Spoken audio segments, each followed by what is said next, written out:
नमस्कार दोस्तों, आज की हमारी घटना की शुरुआत उत्तर प्रदेश के ज़िला कानपुर से है। कानपुर में एक गजनेर नाम का गांव पड़ता है।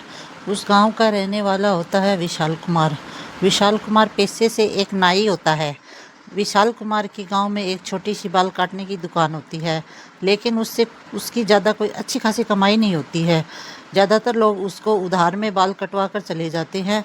पैसे मांगने पर उसको पैसे भी नहीं देते हैं। विशाल कुमार जब भी उनको पैसा मांगता था तो लोग तरह तरह के बहाने बना के उसे बाहर टाल दिया करते थे। इससे विशाल कुमार बड़ा ही परेशान व उदास रहता था। विशाल कुमार अब सोचने लगा, शायद अब दुकान बंद करनी पड़ेगी, कोई दूसरा धंधा देखना पड़ेगा।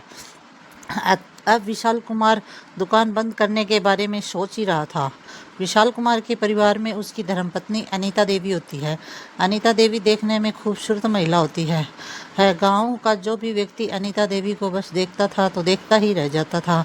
गांव के सबसे खूबसूरत महिला अनीता देवी होती है।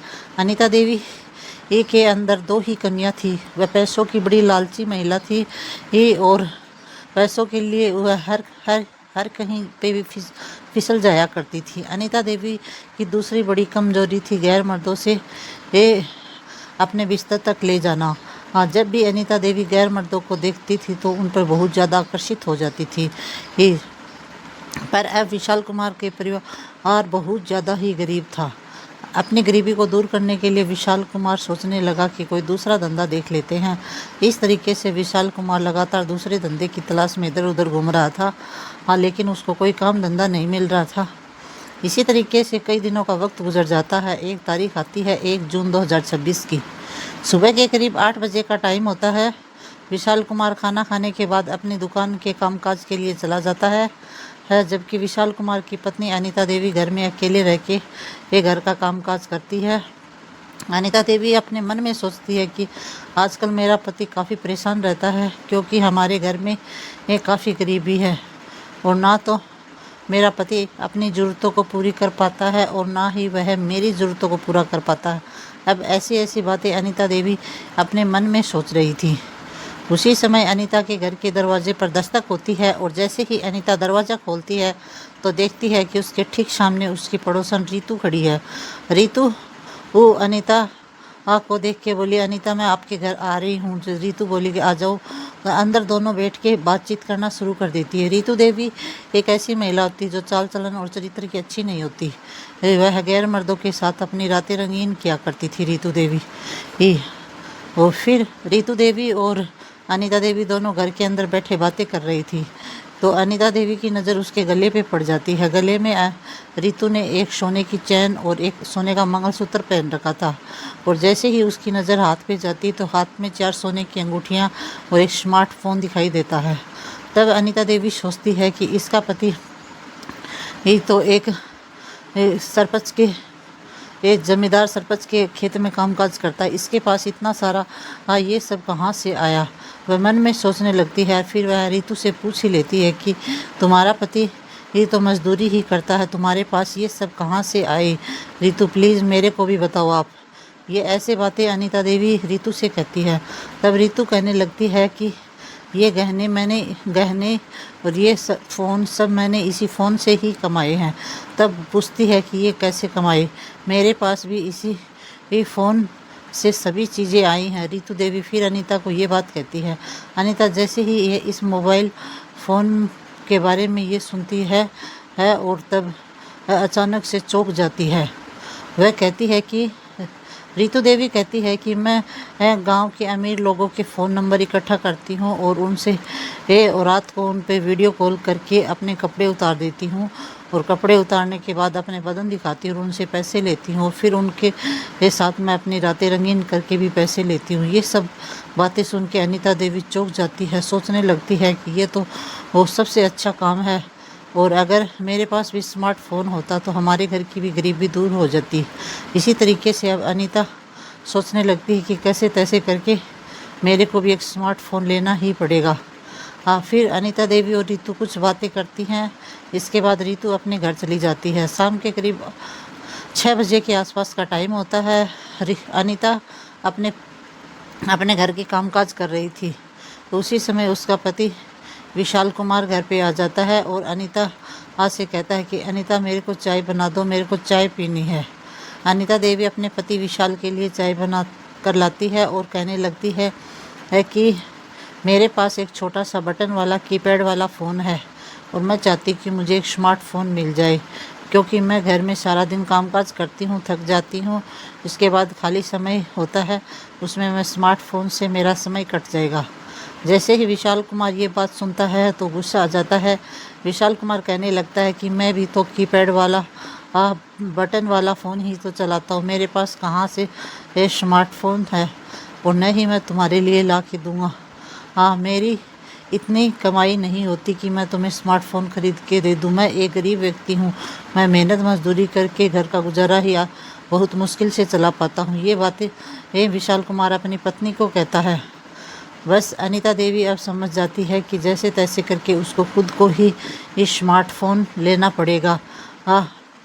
दोनों आपस में झगड़ा करने लग जाते हैं। विशाल कुमार कहता है कि मैं तुम्हें मोबाइल फ़ोन स्मार्टफ़ोन नहीं दिला सकता, मैं बहुत गरीब व्यक्ति हूँ। फिर अनीता देवी काफ़ी देर तक सोचती है, समझती है और फिर अपने पड़ोसन जन के पास आ जाती है। और पड़ोसन जन के पास आने के बाद वहाँ पे एक चाय की दुकान होती है। चाय की दुकान के पास बैठ जाती है। चाय की दुकान के पास बगल में ही एक मोबाइल शॉप की दुकान होती है। मोबाइल शॉप की दुकान के पास खड़ी हो जाती है तो उसमें दुकान के अंदर उसको एक हैंडसम और नौजवान लड़का दिखाई देता है जिसका नाम अंकित होता है और वह दुकान के अंदर बैठा होता है। उसको देख के अनीता देवी सोचने लगती है क्यों ना इस लड़के से स्मार्टफ़ोन भी ले लिया जाए और इससे मन की इच्छाएं हैं वो भी पूरी कर ली जाए। अनीता देवी के मन में तरह तरह के ख्याल आ रहे थे।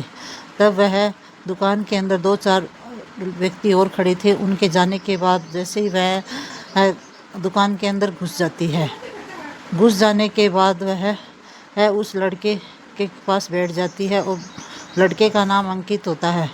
लड़का उस खूबसूरत महिला को देख के देखता है तो देखता ही रह जाता है।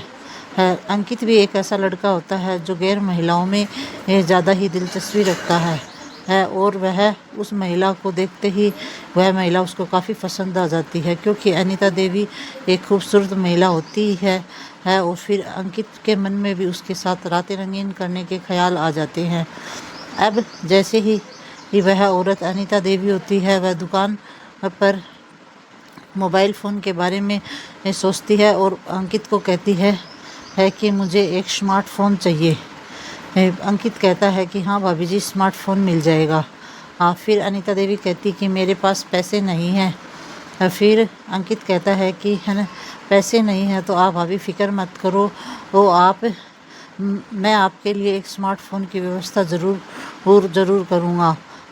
परंतु अंकित नाम का लड़का जो उस अनीता देवी की सुंदरता और उसकी जवानी को बार बार निहार रहा था, ऊपर से नीचे तक उसकी खूबसूरती को नाप रहा था। ऐसे लग रहा था कि इतनी सुंदर महिला उसने आज तक अपने जीवन में कभी नहीं देखी।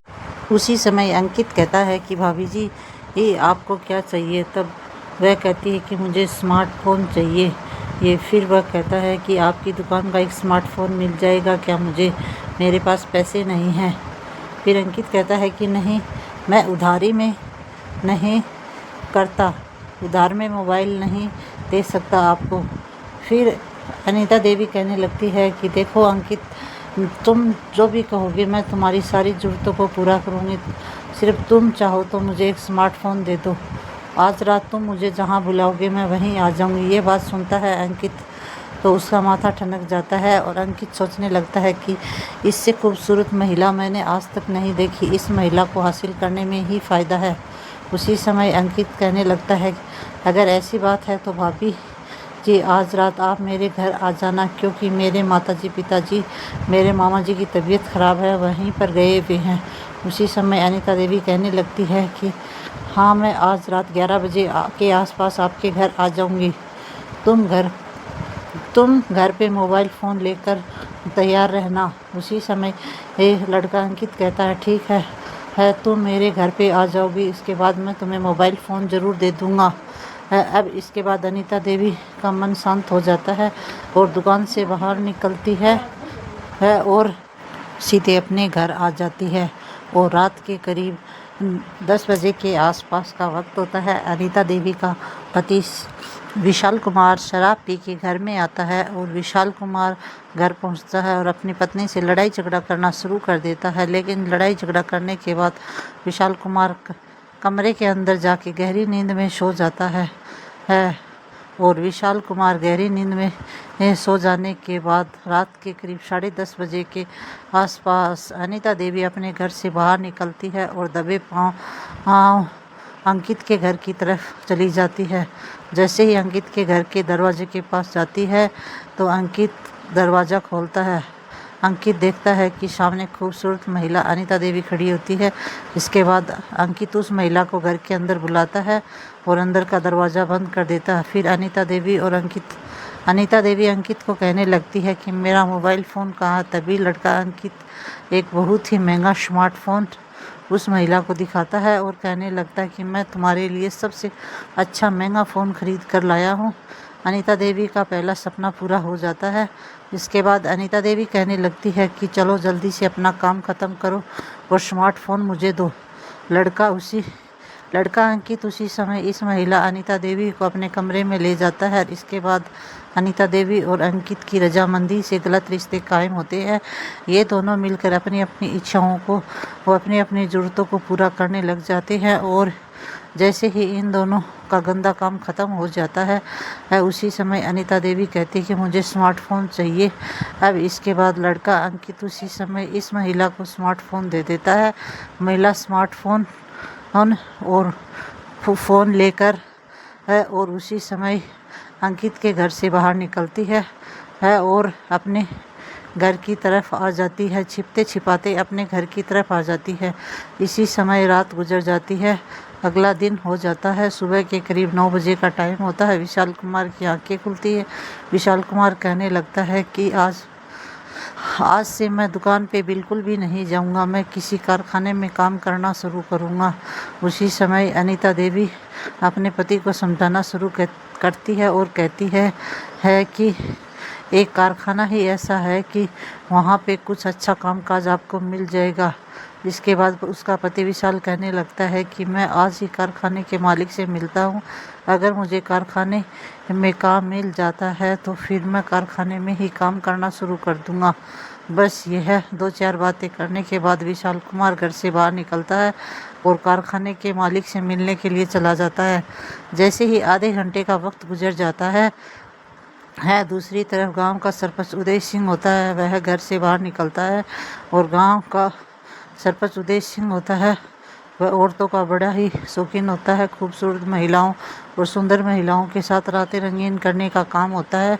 उदय सिंह भी इस महिला अनीता देवी के साथ मिल के बड़े बड़े कांड करने वाला होता है। उदय सिंह जैसे ही अपने घर से बाहर निकलता है सीधा विशाल कुमार की दुकान पे आता है। विशाल कुमार घर पे नहीं, अपनी दुकान पे नहीं होता है, उसकी दुकान बंद होती है। तो उदय सिंह सोचता है कि मैं बाल कटाने के लिए आया था, आज विशाल तो यहाँ पे है ही नहीं। सरपंच उदय सिंह सोचने लगता है क्योंकि विशाल कुमार को उसके घर से बुला के लेकर आऊँ और उसे मेरे बाल कटवा लूँगा। वह विशाल कुमार के घर की तरफ चला जाता है और उसके दरवाजे को खटखटाता है। विशाल कुमार की आवाज़ें सुन के उदय सिंह की आवाज़ें सुन के उसकी पत्नी विशाल कुमार की पत्नी ही दरवाज़ा खोलती है और सामने देखती है कि उसके सामने सरपंच उदय सिंह खड़ा होता है। सरपंच उदय सिंह भी उस विशाल कुमार की पत्नी अनीता देवी को सामने खड़ा देख के मन में सोचने लगता है कि आज तक इतनी सुंदर महिला मैंने कभी नहीं देखी। वो बहुत ही सुंदर महिला है। फिर उसके उदय सिंह के मन में अलग अलग ख्याल आने शुरू हो जाते हैं। फिर अनीता देवी कहती कि मेरा पति घर पे नहीं है, मैं बिल्कुल अकेली हूँ, लेकिन फिर भी तुम घर के अंदर आना चाहते हो तो आ जाओ, मैं तुम्हारे लिए चाय बना देती हूँ। जैसे ये बात उदय सिंह को वह महिला कहती है तो उदय सिंह की नीयत में कमी आ जाती है। वह घर के अंदर चला जाता है। उदय सिंह अपने मन में सोचने लगता है कि आज तक इतनी खूबसूरत महिला उसने ज़िंदगी में कभी नहीं देखी। इस महिला को जैसे तैसे करके हासिल करना ही पड़ेगा।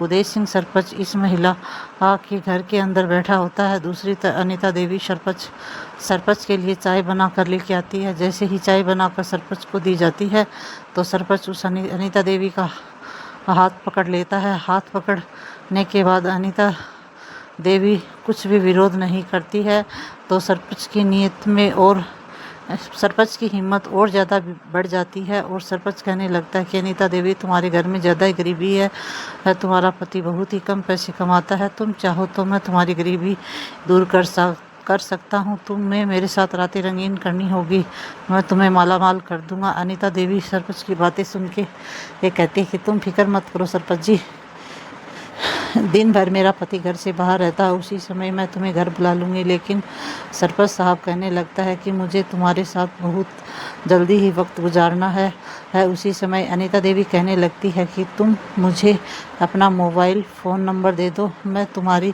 पहली इच्छा आज ही पूरी कर दूँगी। इसके बाद सरपंच अपना मोबाइल नंबर उस महिला को दे देता है और सरपंच कहने लगता है कि चलो, वो अच्छी बात है कि जिस दिन तुम्हारा पति घर से बाहर रहेगा उसी समय तुम मुझे घर पे बुला लेना। हाँ, अब इसके बाद सरपंच उसको अपना मोबाइल नंबर दे देता है और मोबाइल नंबर लेने के बाद अनीता देवी उदय सिंह के पास वीडियो कॉल करती है। जैसे ही वीडियो कॉल की जाती है उदय सिंह सरपंच कहने लगता है कि अनीता, मैं तुम में अच्छे तरीके से पहले देखना चाहता हूँ। तुम मेरे लिए अपना शरीर के सारे कपड़े हटा दो, उसी तरीके से जैसे मैं तुम्हें पैसे दूंगा। जैसे ही अनीता देवी को ये बात कही जाती है अनीता देवी बड़ी खुश होती है और सरपंच साहब की पहली इच्छा पूरी करने के लिए वीडियो कॉल पे अपने शरीर का एक एक कपड़ा उतारना शुरू कर देती है। अब उदय सिंह सरपंच इस महिला को देख के कहता है कि अनीता, तुम मुझे बहुत पसंद हो, मैं जल्द ही तुम्हें हासिल करना चाहता हूँ। उसी समय उसने अनीता देवी को कुछ पैसे देने के लिए तैयार भी हो गया था। तभी ये महिला कहने लगती कि मैं तुम्हारी हर इच्छा जल्दी ही पूरी करूँगी, लेकिन बदले में तुम्हें भी मेरी सारी इच्छाएं पूरी करनी होगी। सरपंच कहने लगता है कि तुम किसी बात की फिक्र मत करो, जितने तुम पैसे मांगोगी मैं तुम्हें उतने पैसे देने के लिए तैयार हूँ। अब जैसे ही ये दोनों के बीच वीडियो कॉल की सारी बातें हो जाती है उसी समय घर के दरवाजे पर दस्तक होती है। जैसे ही घर का दरवाज़ा अनीता देवी ही उसी समय वीडियो कॉल कट कर देती है और घर का दरवाज़ा खोलती है तो उसका पति विशाल कुमार घर के बाहर खड़ा होता है। विशाल कुमार बहुत ही खुश होता है क्योंकि उसको आज कारखाने में काम मिल चुका था। विशाल कुमार अपनी पत्नी अनीता देवी को कहने लगता है कि अनीता, मुझे कारखाने में काम मिल गया है, आज रात को कारखाने में मेहनत मजदूरी करने जाना पड़ेगा। जैसे ही अनीता ये बात सुनती है तो खुश हो जाती है। अनीता देवी अपने मन में सोचने लगती है कि आज रात के ही समय में अपने सरपंच की सारी इच्छाएं पूरी कर दूंगी। इसके बाद जो अनीता देवी होती है वह जल्दी जल्दी अपने पति विशाल के लिए खाना बनाती है और जैसे जैसे दिन ढलता है वैसे रात भी हो जाती है। रात के करीब 8 बजे का टाइम होता है। विशाल कुमार अपनी पत्नी को कहता है कि मैं कारखाने जा रहा हूँ, सुबह करीब 8 बजे के आसपास वापस लौटूंगा। विशाल कुमार अपने घर से अपनी साइकिल लेता है और कारखाने की तरफ चला जाता है।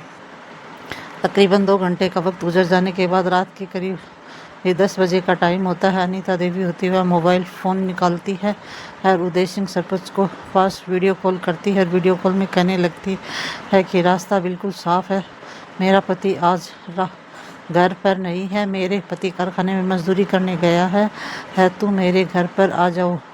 आज रात को मैं तुम्हारी सारी इच्छाएं पूरी कर दूंगी, बदले में तुम मेरे को कुछ पैसे भी देने होंगे। अब जैसे ही ये बात उदय सिंह को कही जाती है उदय सिंह खुश हो जाता है और अनीता और सरपंच कहने लगता है कि मैं अभी तुम्हारे घर आता हूँ और तुम्हारे लिए कुछ पैसे भी लेके आऊँगा। इसके बाद उदय सिंह सरपंच अपने घर से कुछ पैसे निकालता है और अनीता देवी के घर की तरफ आ जाता है और घर का दरवाज़ा खटखटाता है। अनीता देवी खुशी से दरवाज़ा खोलती है। सरपंच साहब घर के बाहर खड़े होते हैं और उसको घर के अंदर बुला लेती है और घर का दरवाज़ा अंदर से बंद कर देती है। सरपंच साहब उदय सिंह महिला को पैसे देता है। महिला अनीता पैसे लेकर बड़ी खुश होती है और सरपंच साहब को अपने कमरे के अंदर ले जाती है और रजामंदी से दोनों के बीच गलत रिश्ते कायम शुरू हो जाते हैं। दोनों गलत रिश्ते को अंजाम देना शुरू कर देते हैं। दोनों अपनी अपनी इच्छाओं को पूरा करना शुरू कर देते हैं।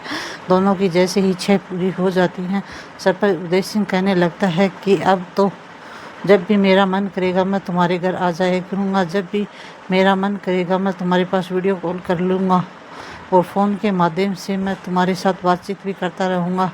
तभी उसी समय अनीता देवी खुश होकर कहती है कि किसी बात की चिंता नहीं करनी है जैसी तुम्हारी इच्छा वैसे कर लेना।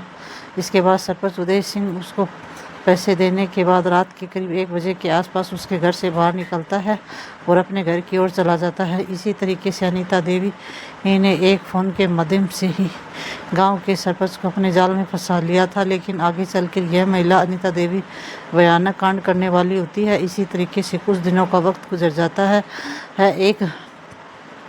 एक ऐसा वक्त आ जाता है, 20 जून 2026 का दिन होता है। उस दिन अनीता देवी ही अपने घर के कामकाज कर रही होती है, परंतु विशाल कुमार थक हार कर कारखाने से घर आ जाता है। अनीता देवी ही को कहता है कि मुझे ज़ोरों से भूख लगी है, खाना खाने के बाद मैं सोना जा रहा हूँ। इसी तरीके से अनीता देवी अपने पति विशाल कुमार को खाना तैयार कर दिया और विशाल कुमार खाना खाता है और खाना खाने के बाद वह गहरी नींद में सो जाता है।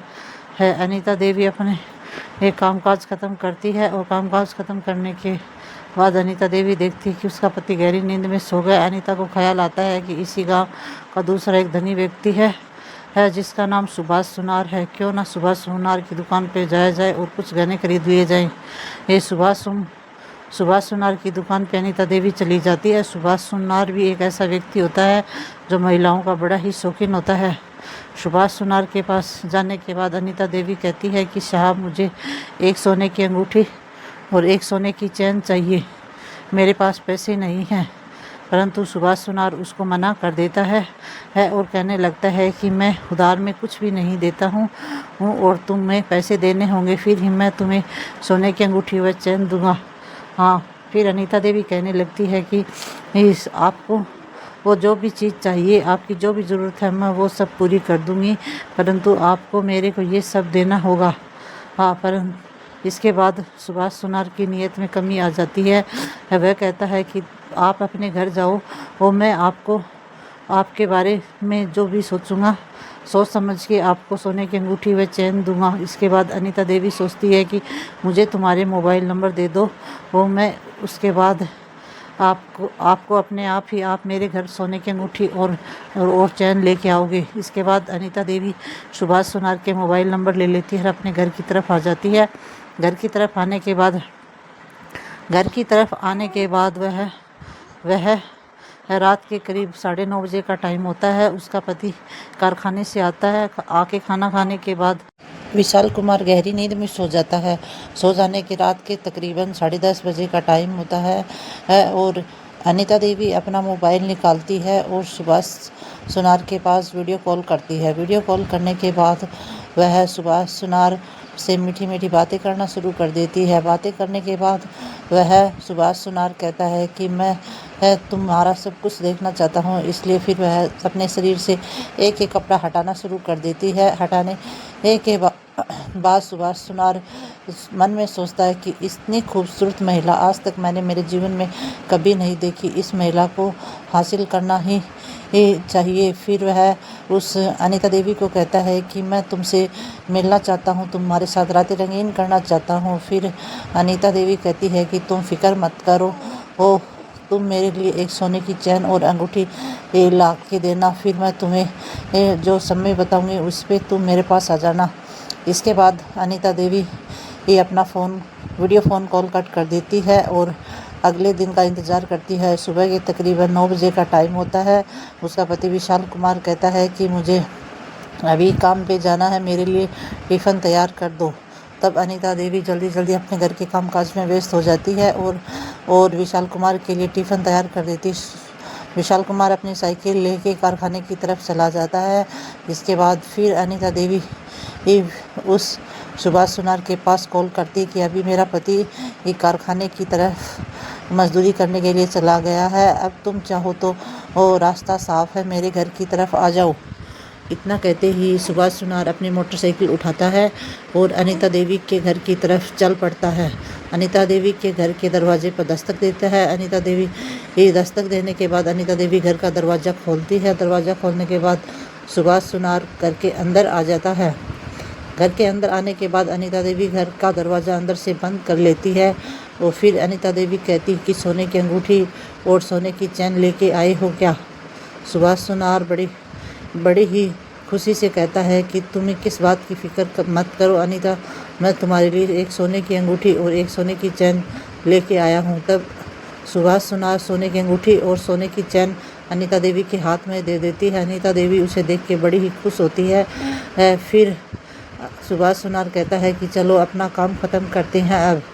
फिर अनीता देवी सुभाष सुनार का हाथ पकड़ के अपने बेडरूम में ले जाती है और दोनों की रजामंदी से गलत रिश्ते कायम होने लग जाते हैं। दोनों अपनी अपनी ज़रूरतों को पूरा करने लग जाती हैं। दोनों गलत काम को अंजाम देने लग जाते हैं।